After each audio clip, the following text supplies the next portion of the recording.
En collaboration avec Desjardins et l'UPA, on rencontre bien sûr beaucoup d'agriculteurs et agricultrices bien de chez nous qui viennent nous parler un petit peu pour voir un peu leur quotidien. Aujourd'hui, nous avons la chance de s'entretenir avec M. André Poulain. Il est le jardinier des hauteurs de la Quai de Chemin. Bonjour, M. Poulain, ça va bien?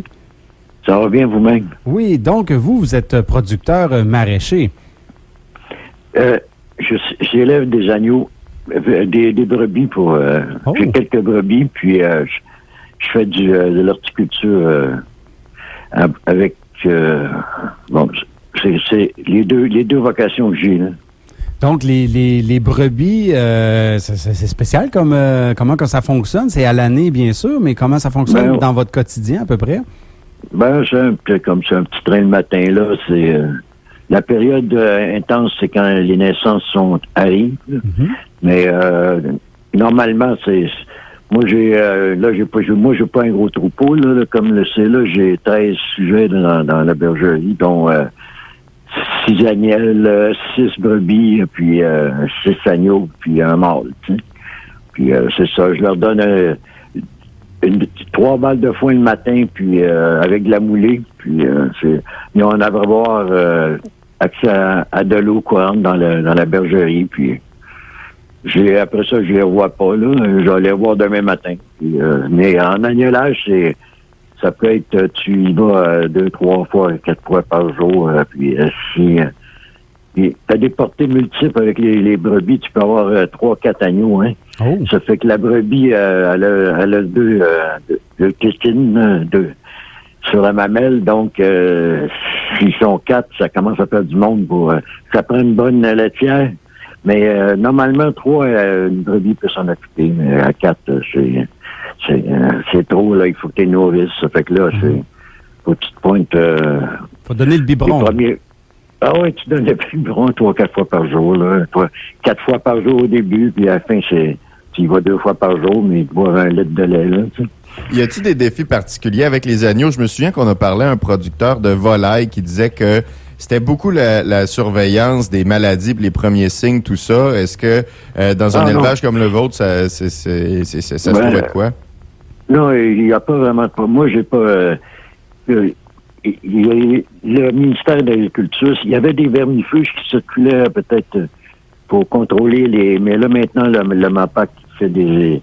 Puis avec les vétérinaires, on fait une analyse des excréments des bêtes, là, puis on voit combien il y a de présence de parasites dedans, puis s'il n'y en a pas beaucoup, si c'est minime, on les traite plus pour éviter justement qu'il y ait des résistances mais autrement, m'excuse, il n'y a pas de maladies qui sont...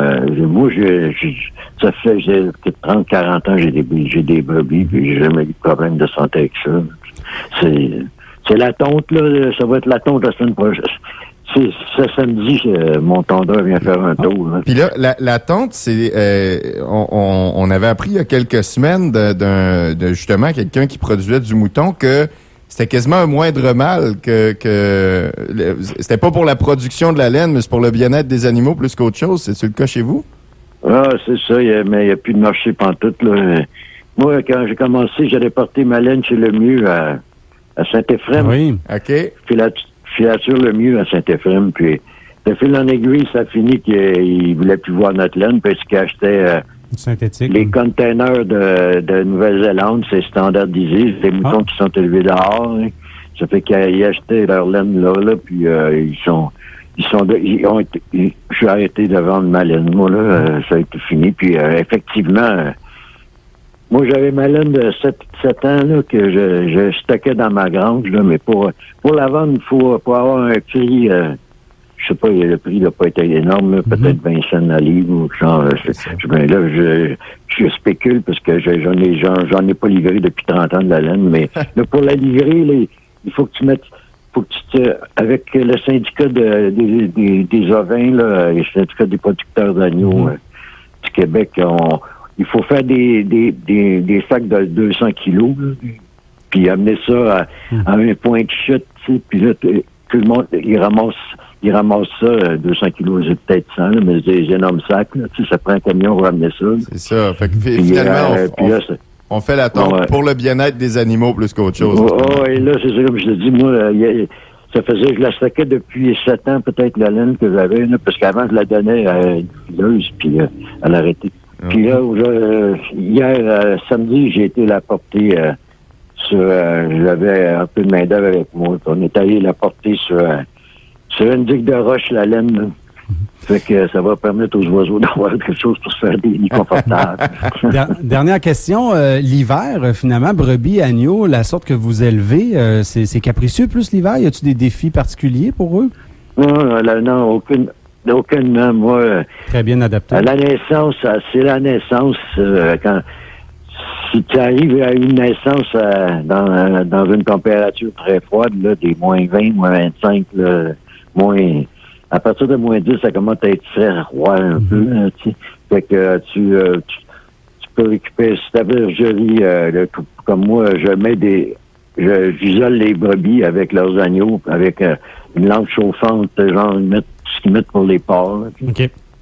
Merci beaucoup, André Poulain. Un peu pour finir. Je vais parler un peu du jardinage quand même. C'est temps de planter, là. Oui. Là, c'est grand temps de planter les patates, les carottes, les épinards. C'est grand temps, tout ce qui n'est pas frileux comme les courges, là. C'est le temps d'y aller, là. Tu sais, c'est le temps de mettre en terre, là. C'est le temps, là. C'est des belles journées pour ça aujourd'hui. Cette semaine, c'est une belle journée pour ça. Oui, vous avez des belles journées cette semaine pour faire ça. Merci beaucoup, M. Poulain, pour vous souhaiter une très belle journée. Ça m'a fait plaisir. Bonne journée, on s'arrête. Bonne journée.